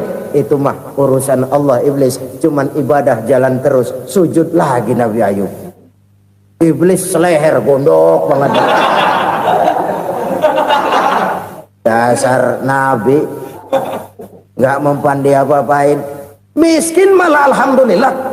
Allah yang ngasih, Allah yang ambil. Jadi kalau kita tidak komit, kita tidak terikat kepada kaya, miskin, senang, susah, apa yang bisa bikin kita susah? Jadikan kekayaan, kemiskinan, jadikan senang, susah sebagai anak buah yang bisa kita atur. Jangan kekayaan ngatur kita, jangan kemiskinan ngatur kita. Kita yang harus mengatur mereka. Senang, susah, kaya, miskin, bahagia, sengsara, jadikan itu anak buah yang bisa kita atur. Kalau sekarang kita kaya, lain saat boleh jadi kita miskin, semiskin-miskinnya. Allah yang ngasih, Allah yang ngambil. Tenaga mana yang bisa menghalangi? Ibadah jalan terus. Iblis makin gondok. Dasar Nabi loh. Akhirnya apa? Nabi Ayub dikerjain, diberikan penyakit. Demikian fatal penyakitnya. Bayangin, udah miskin sakit. Masya Allah. Miskin sakit. Sakitnya nggak lama, kira-kira 16 tahun. Istrinya 3, 2 mental minta ceraiin. Ngerawatin laki bengek begini. Senang belum tentu, susah udah pasti nih. Cerai aja, cerai dah. Cerai. Tinggal satu Siti Rahmah yang setia menemani beliau. Sesetia-setianya hati perempuan. Satu saat Siti Rahmah bilang, "Bang, iya, abang kan Nabi, Bang. Lalu, namanya Nabi kan doanya jarang meleset, Bang. Maksud kamu minta kenapa sih sama Tuhan biar abang sembuh, baik dah, Bang?" Siti Rahmah, "Iya, saya sakit berapa tahun sih dah?" 16 tahun, Bang. "Sebelum ini saya sehat berapa tahun?" "Ya kira-kira 60 tahun, Bang." "Nah, coba ente banding-bandingin, Rahmah. Saya dikasih sehat 60 tahun, dikasih sakit 16 tahun. Sudah nggak sabar mau doa kepada Allah minta sembuh. Saya malu kepada Allah. Diuji dengan yang luar biasa seperti ini, tidak mengganggu stabilitas kehambaannya. Dia tetap menghamba kepada Allah Subhanahu wa ta'ala." Saudara-saudara kaum muslimin rahimakumullah, kunci menghadapi kesulitan itu apa? Allah jelaskan dalam satu ayat, "Wa basyiris sabirin alladzina iza asabathum musibah qalu inna lillahi wa inna ilaihi raji'un." Gembirakan orang-orang yang sabar. Siapa mereka itu? Yang apabila mendapat musibah mereka kembali kepada keyakinan dasar, segalanya dari Allah dan segalanya akan kembali kepada Allah. Ini konsepsi dasar dari sikap muslim dalam menghadapi berbagai kesulitan. Segalanya dari Allah, segalanya akan kembali kepada Allah. Kalau ini sudah kondisi dasarnya, maka kita akan lapang menghadapi kenyataan bagaimanapun pahitnya. Apakah itu namanya miskin, apakah itu namanya sakit, bahkan maut sekalipun. Maut sekalipun. Segalanya dari Allah, segalanya akan kembali kepada Allah. Ini sikap hidup, bukan sekedar ucapan. Kita kadang-kadang menjadikannya sebagai ucapan. Mulutnya sih nggak berhenti, innalillahi wa inna ilaihi rajiun, tapi nangisnya terus gerung-gerungan. Bukan itu, ini kesadaran moral. Kalau segalanya dari Allah, segalanya kembali kepada Allah, kan sebenarnya cuma nunggu giliran. Hari ini saya nyembayangin dia, entah hari apa saya disembayangin orang. Hari ini saya antar dia ke kubur, entah hari apa orang nganterin saya ke kubur. Hari ini saya tahlilkan dia, entah nanti kapan orang tahlilkan saya. Segalanya dari Allah, segalanya akan kembali juga kepada Allah. Oleh sebab itu saudara-saudara, kesulitan bukan untuk ditakuti. Kesulitan justru untuk diatasi, dicarikan jalan keluarnya. Dan tidak ada orang yang tidak pernah mendapat kesulitan. Tidak ada. Semakin tinggi status sosial, semakin tinggi kualitas keimanan, semakin besar juga tingkat kesulitan. Hanya saja bagaimana cara kita mengatasinya. Dan Al-Quran menyatakan, inna ma'al usri yusra. Di balik kesulitan itu pasti ada kemudahan. Roda itu berputar. Karena itu Rasulullah Sallallahu Alaihi Wasallam mengingatkan kepada kita, ta'arraf ilallahi firraha ya'rifka fisyiddah. Ingatlah kepada Allah di waktu kamu senang, supaya Allah ingat kepada kamu di waktu kamu susah. Kalau waktu senang kita ingat kepada Allah, kita susah, Allah tidak akan meninggalkan kita. Tapi kalau waktu senang kita jauh dari Allah, sujud tidak sempat, dengan masjid jauh, ketika senang kita lupakan Allah. Nanti begitu kita susah, Allah lupakan kita. Dan itu menyakitkan. Oleh karena itu orang-orang tua kita dulu bilang, kalau lagi sehat ingat-ingat lu bakal sakit nanti. Kalau lagi kaya ingat-ingat satu saat kita bakal jatuh miskin. Bahkan kalau lagi muda ingat-ingat kita bakal tua. Dan yang terpenting, kalau lagi hidup ingat-ingat kita bakal mati. Saudara-saudara kaum muslimin rahimakumullah. Jadi yang kedua yang merupakan perbendaharaan surga, menyembunyikan musibah. Saudara-saudara kaum muslimin rahimakumullah. Hal ketiga yang merupakan perbendaharaan surga adalah wasilatur rahmi.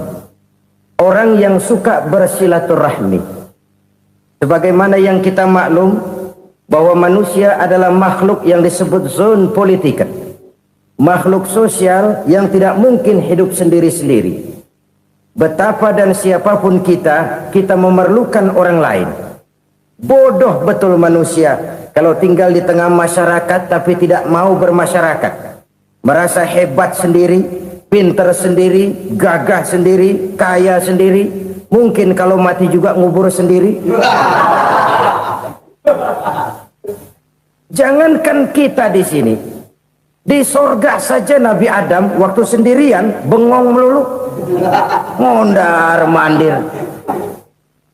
Allah tegur dam sepi dam. Ya ini kalau bahasa saya. Iya Tuhan sepi ini nggak ada coret-corekan pisan ini. Diciptakan Siti Hawa baru anteng Nabi Adam. Itu di surga. Cobalah. Umpamanya saudara tinggal di Jakarta nih. Kayak bener. Apaan aja di Jakarta punya saudara dah. Jembatan Semanggi ambil. Monas buntel bawa pulang. Hotel-hotel ambil semua. Cuman tinggal di Jakarta sendirian, apa enaknya? Betapa dan siapapun kita perlu orang lain. Tidak ada seorang pun yang bisa memenuhi kebutuhan hidupnya secara sendiri-sendiri. Nah, Islam telah menyelamatkan manusia dari ras diskriminasi. Mengikat manusia dengan persaudaraan yang berlandaskan kepada akidah. Karena itu dianjurkan bersilaturahmi. Bahkan Nabi menyatakan, man arada ayyubsata lahu fi rizqihi wa yunsa'a fi atharihi falyasil rahimah. Siapa yang kepengen diluaskan rezekinya dan dipanjangkan usianya, banyaklah ia bersilaturahmi. Siapa yang kepengen dimudahkan rezekinya, hendaknya ia banyak bersilaturahmi. Kalau banyak teman, kesulitan kan paling tidak ada tempat cerita. Udah susah sendirian, kita pikirin diri, nggak ada tempat tukar pikiran. Cepet banget sama bengek. Dilawan sendiri. Nah, secara makro kita bisa berkata, tidak mungkin ada kemenangan kalau tidak ada kekuatan. Tidak ada kekuatan kalau tidak ada kesatuan dan persatuan. Tidak mungkin ada kesatuan dan persatuan tanpa semangat silaturahmi. Kalau umat Islam mau menang, dia harus kuat. Kalau umat Islam mau kuat, dia harus bersatu. Kalau umat Islam mau bersatu, dia harus membudayakan silaturahmi ini. Bahkan sampai-sampai kata Nabi, kalau bisa cari nilai tambah. Apa? Silman qata'ak. Bersilaturahmilah kau kepada orang yang marah denganmu. Masya Allah, indahnya ajaran agama kita. Orang yang marah pun kepada kita, kata Nabi, kalau bisa bersilaturahmilah kepadanya, kepada orang yang marah itu. Di situ nilai tambah. Cuman jujur nih hadis, ngucapinnya gampang, ngamalinnya yang berat banget. Orang marah sama kita, kita disuruh silaturahmi. Ada apa malu? Lu marah, ada gua marahan lagi. Tunggu pikirin. Saudara-saudara kaum muslimin rahimakumullah. Tapi ini yang diajarkan, bahkan ini yang dicontohkan oleh baginda Rasul. Bagaimana begitu mudah, misalnya satu saat Abu Jahal ini ngatur strategi bagaimana bikin Muhammad celaka. Dia gali lubang di depan tempat tidurnya. Dia tutupin daun korma. Terus dia panggil seseorang, ke sini. Kasih tahu Muhammad, pamannya sakit keras, minta ditengokin. Berangkat orang ini ke sana. Muhammad, labbaik. Pamanmu sakit keras, dia minta ditengokin. Baik, saya akan datang menjenguk beliau. Berangkatlah Nabi ke rumah Abu Jahal tanpa prasangka apapun. Abu Jahal udah pasang setil, selimut 3 rangkap setengah dipakai, persis kayak orang meriang. Tapi sembari ngintip dari balik selimut, begitu Muhammad buka pintu, nah masuk perangkap nih. Muhammad jalan menuju tempat pembaringan. Makin lama makin dekat, makin lama makin dekat, makin dekat ke lubang yang dipasang oleh Abu Jahal itu. Dalam hati Abu Jahal, terus dah jatuh, mampus dah lo ini. Mampus lo hari ini nih. Apa yang terjadi? Malaikat Jibril datang. Muhammad, pamanmu cuma pura-pura sakit. Di depan tempat tidurnya ada lubang perangkap supaya kamu jatuh ke situ. Sudah, kamu pulang. Balik kanan Nabi. Sudah hampir jatuh ke lubang, balik kanan, pulang. Bayangin kecewanya Abu Jahal. Muhammad dikit lagi, Muhammad dikit lagi. Enggak paman, saya pulang aja. Emosi bangun dari tempat tidur, enggak sadar kalau lagi pura-pura sakit. Lompat ngejar Nabi, dia lupa dengan lubang yang dia gali. Usrak, nyemplung sendiri ke dalam lubang.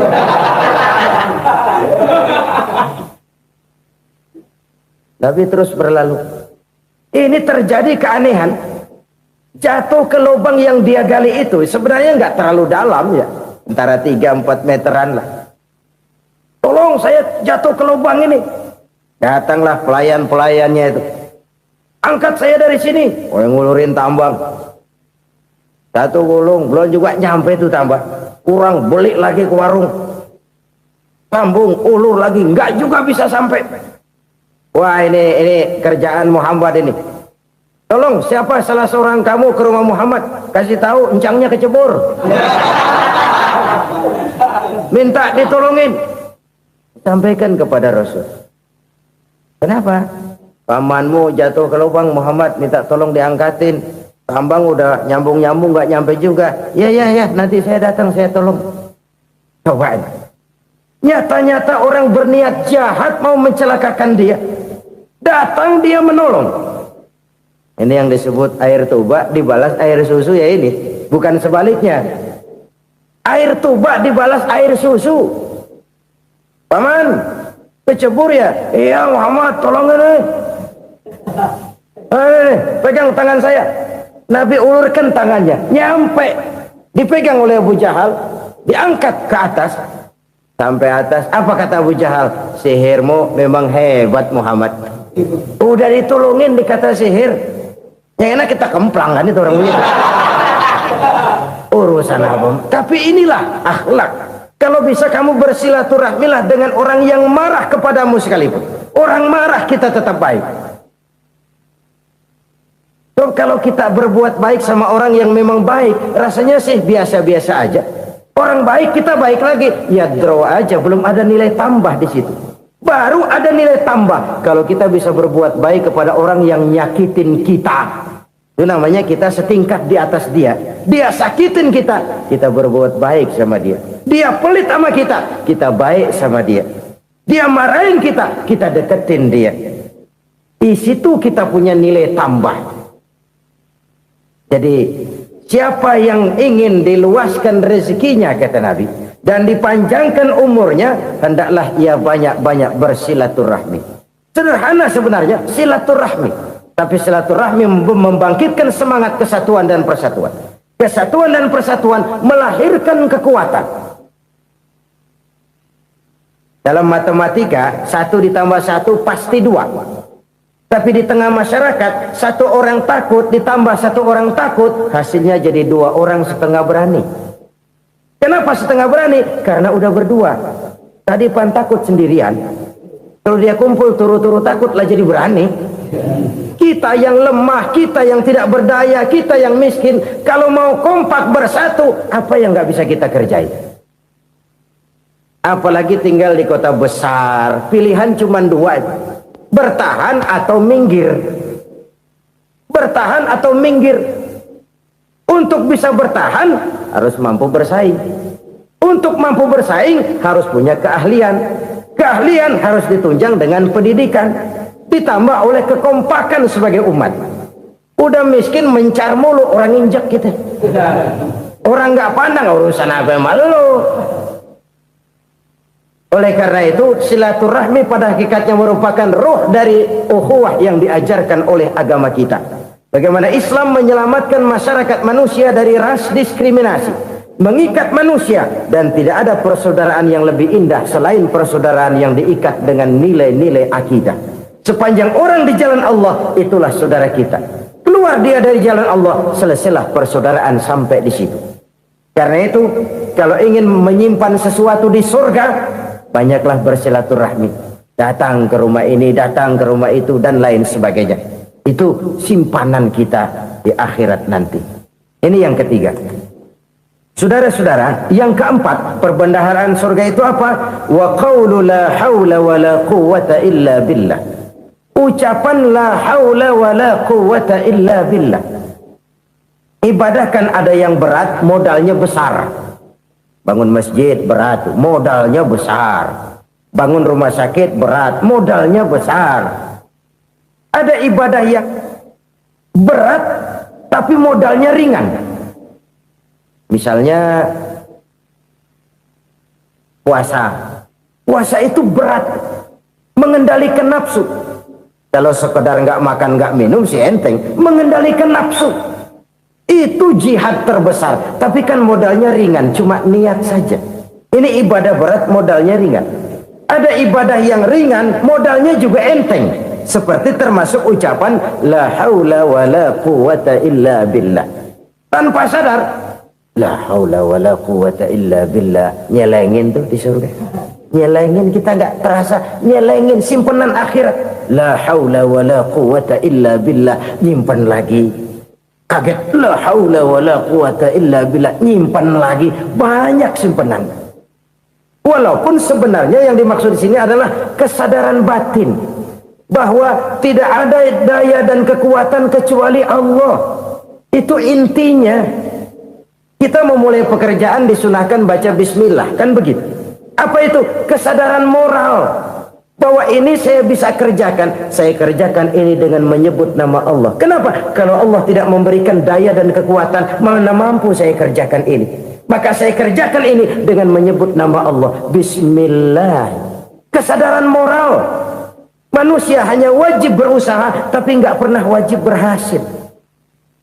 Banyak hal-hal yang kalau kita renungkan secara rasio nggak mungkin, tapi jadi kenyataan. La haula wala quwata illa billah. Tidak ada daya dan kekuatan kecuali bagi Allah semata-mata. Kesadaran moral akan kelemahan dan keterbatasan makhluk bernama manusia. Kadang kita kagum dengan otak, tapi kita sering lupa sama yang bikin otak. Padahal bagaimanapun hebatnya otak, yang bikin otak pasti lebih hebat dari otak. Nggak percaya, silahkan otak-otakan. Inilah kecenderungan. Kita kagum dengan pesawat-pesawat mutakhir, bukan main, besi gede banget terbang itu. Alangkah hebatnya. Lalu apa yang bikin otak tidak lebih hebat dari itu semua? Kita puji laut, apa yang bikin laut tidak lebih hebat dari laut itu? La haula wala quwata illa billah. Tidak ada daya dan kekuatan kecuali Allah. Apa yang bisa kita lakukan kalau tidak karena daya dan kemampuan yang diberikan oleh Allah kepada kita? Lahirlah sikap tawadu, rendah hati, tidak melonjak menjadi angkuh dan sombong, sadar akan kelemahan dan keterbatasan diri sebagai makhluk yang diciptakan oleh Allah Subhanahu wa taala. Jadi satu sisi ini ucapan yang berpahala, la haula, jadi wiridan. Pada sisi lain ini kesadaran moral, sikap mental, kesadaran batin bahwa yang punya daya dan kekuatan itu cuma Allah. Kita nggak pantas untuk sombong, sebab sombong itu pakaiannya Allah. Kita nggak sedang pakai pakaian Allah, kegedean. Dan makin kita renungi, makin terbentur. Apa sih yang bisa kita sombongin? Kita mau sombong apa? Kaya, pintar, itu kan semua relatif. Di atas langit masih ada langit lagi. Jadi oleh karenanya, marilah kita menyadari, manusia hanya wajib berusaha, tapi tidak pernah wajib berhasil. Yang berusaha saja tidak wajib berhasil, apalagi yang tidak berusaha. Islam bukan agama orang pemalas yang selesai sholat lalu endelohom, enggelenggem ayem-ayem. Tapi Islam bukan agama orang sombong yang setelah berusaha lalu tidak memerlukan Allah. Kita bisa saja bikin proyeksi, tahun sekian kita bakal panen besar menurut perhitungan otak. Tapi ada kejadian lain. Apa? Tikus ngambek. Habis itu dimakanin tikus, panen gagal. Proyeksi rasional gagal oleh tikus-tikus yang ngambek itu. Bisa saja terjadi. Tahun depan kita panen besar, urung. Kenapa? Musim panas panjang. Dan sekarang ini koran-koran bikin berita musim mengalami penyelewengan. Bukan cuma manusia yang nyeleweng sekarang. Musim pakai nyeleweng. Mestinya kan musim hujan udah selesai, masih hujan-hujan juga. Musim. Nah sekarang kita boleh bikin proyeksi, kita bakal panen besar. Tahu-tahu musim panas panjang, sawah retak, air kering. Cari teknokrat yang paling botak, suruh pendekin tuh musim panas. La haula wala quwata illa billah. Inilah kesadaran moral. Saudara, saya teringat satu saat ada seorang konglomerat. Umurnya ya kira-kira 70-an. Satu saat dia ditanya oleh wartawan, "Pak, umur Bapak berapa sih?" "Ya paling 10 tahun." 10 tahun? 10 tahun? Anak Bapak berapa orang? Satu saja? Satu. Harta Bapak berapa? Ya paling-paling bangsa 7 juta kali. 7 juta? Iya. Pak, kenapa Bapak bohongi saya? Bapak punya buku biografi. Koran-koran, majalah-majalah banyak memuat cerita riwayat hidup Bapak. Saya tahu umur Bapak 70. Kenapa bilang cuma 7 tahun? Saya tahu anak Bapak 8. Kenapa cuma bilang 1? Saya tahu harta Bapak miliaran, mungkin triliunan. Pabrik di mana-mana, bank di mana-mana. Kenapa bilang uang Bapak cuma 7 juta? Nah, Kata si konglomerat tadi, kamu benar nak, kamu benar. Umur saya kalau jumlahnya memang 70 nak. Cuman ingat-ingat saya, baru 7 tahun terakhir ini saya sujud. Baru 7 tahun terakhir ini saya berusaha dekat dengan Allah. Saya laksanakan perintahnya, saya jauhi larangannya. 7 tahun inilah rasanya yang ada nilainya di hadapan Allah. Yang 63 tahun matong, kelabu, kelam umur gue. Habis untuk maksiat, untuk munkarat. Maka ketika ditanya tadi, umur saya 7 tahun itu. Oh begitu Pak. Oh iya. Lalu anak Pak. Anak Bapak kan 8. Kenapa bilang cuma 1? Nah, kalau jumlah hitungannya memang anak saya 8. Tapi dari 8 orang ini rasanya cuma 1 nih yang bakal jadi buah hati, belahan jantung, pelanjut cerita, penerus sejarah, bakal jadi anak soleh yang akan mendoakan saya. Cuma 1 rasanya anak saya ini yang bakal jadi buah hati saya, besar-besaran saya, yang akan mendoakan di kubur saya, yang akan mendoakan di akhirat saya. Yang 7 orang mana? Masya Allah, yang atu tenggeng, yang atu nyekek botol ngolo, yang itu nggak karu-karuan. Makanya saya bilang 1 anak saya yang akan bisa mendoakan saya. Oh begitu Pak. Iya. Nah harta Pak, harta Bapak kan triliunan. Pabrik Bapak di mana-mana. Uang Bapak hampir di tiap bank-bank besar. Kenapa bilang cuma 7 juta? Betul kau nak. Harta saya kalau jumlahnya memang miliaran, triliunan mungkin. Tapi yang saya ingat baru 7 juta tuh yang saya belanjakan di jalan Allah. Saya nyumbang masjid, saya santuni yatim piatu, saya bantu pembangunan pesantren, saya bantu pembangunan rumah sakit Islam. Itu yang akan saya bawa pulang ke akhirat, yang 7 juta itu. Yang triliunan itu nanti akan diperebutkan oleh anak-anak saya sebagai waris saya. Jadi harta saya 7 juta itu yang bakal nemenin saya di akhirat, yang akan saya bawa pulang jadi teman saya. Saudara-saudara kaum muslimin, jangan-jangan orang tua itu adalah kita-kita ini. Jangan-jangan kita-kita ini adalah orang tua itu. Jangan-jangan itu potret dari diri kita masing-masing. Dari sekian umur yang diberikan Allah, berapa tahun yang ada nilainya di hadapan Allah. Dari sekian anak-anak yang merupakan amanah, berapa yang akan mendoakan kita sebagai orang tuanya menjadi anak soleh. Dari sekian banyak harta yang diberikan Allah, berapa yang akan kita bawa pulang menghadapnya nanti, yang kita belanjakan di jalan Allah. Ini sebuah potret kehidupan. Karena itu kita kembali kepada la haula wa la quwwata illa billah.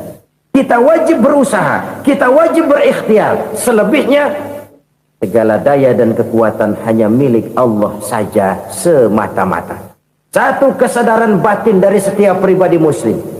Setelah ia berusaha dan berikhtiar, ia menyerahkannya kepada Allah Subhanahu wa ta'ala. Jadi satu sisi ini merupakan wiridan ucapan yang mengandung pahala. Pada sisi lain ini merupakan sikap batin dari seorang muslim di dalam ia menghadapi realitas kehidupan ini. Saudara-saudara kaum muslimin rahimakumullah. Kalau ini kita jadikan satu basis kehidupan, maka ini akan menyelamatkan manusia dari kemungkinan tergelincir menjadi orang yang lupa diri dan lupa darat. Sebab itu Imamul Ghazali berpesan, jadidis safinah fa innal bahra amiq wa khuziz zad fa inna safara ba'id wa khaffifil hamla fa innal hamla sadid. Perbarui selalu kapalmu karena lautan sangat dalam.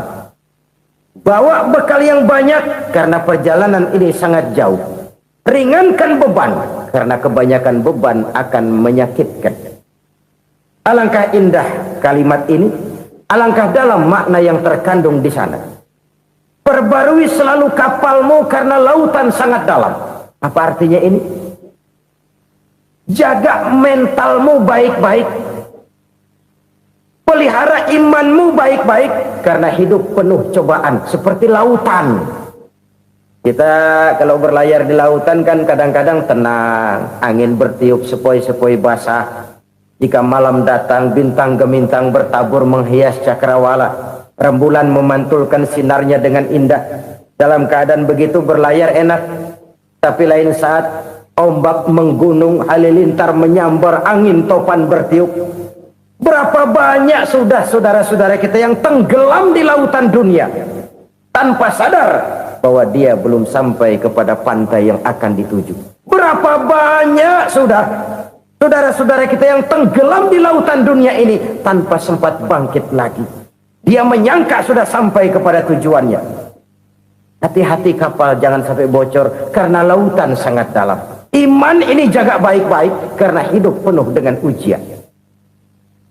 Wa khuzizat fa inna safar ba'id. Bawa bekal yang banyak karena perjalanan sangat jauh. Saudara mau ke Bandung, bawa duit. Saudara mau ke Surabaya, banyakan lagi duitnya. Saudara mau ke Mekah, gepokan, iketan tuh duit nggak lembaran lagi. Makin jauh perjalanan, makin banyak bekal yang harus kita bawa. Kalau saudara dari Jakarta mau ke Surabaya, kagak bawa duit berangkat juga, itu sih bukan berani namanya, nekat. Sampai Surabaya belum tentu, sengsara di jalan udah pasti. Kenapa? Nggak bawa bekal berangkat. Sama juga kita nih, misalnya belum sempat sembahyang, mati. Waduh, berani banget orang. Belum punya bekal, mati.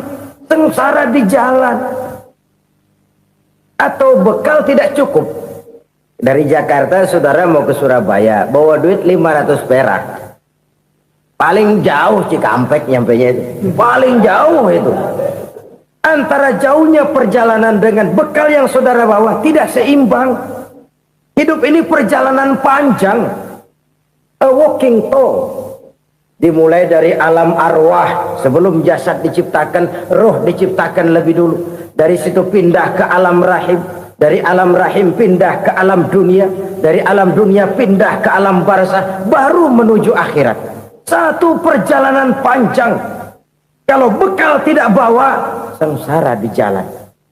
Bawa bekal yang banyak karena perjalanan ini sangat jauh. Wa khaffifil hamla, ringankan beban karena beban itu cuma akan menyulitkan. Kalau bekal itu sih keperluan, tapi beban nggak kita perluin, coba ngeberat-beratin. Apa ini beban? Dosa.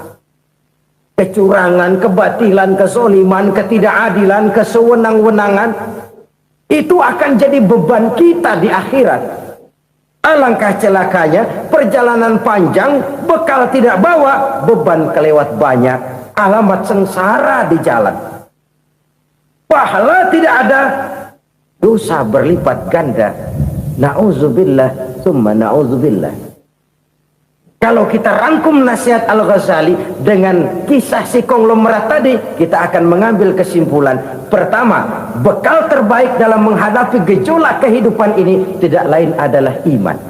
Yang kedua, pahala dan dosa.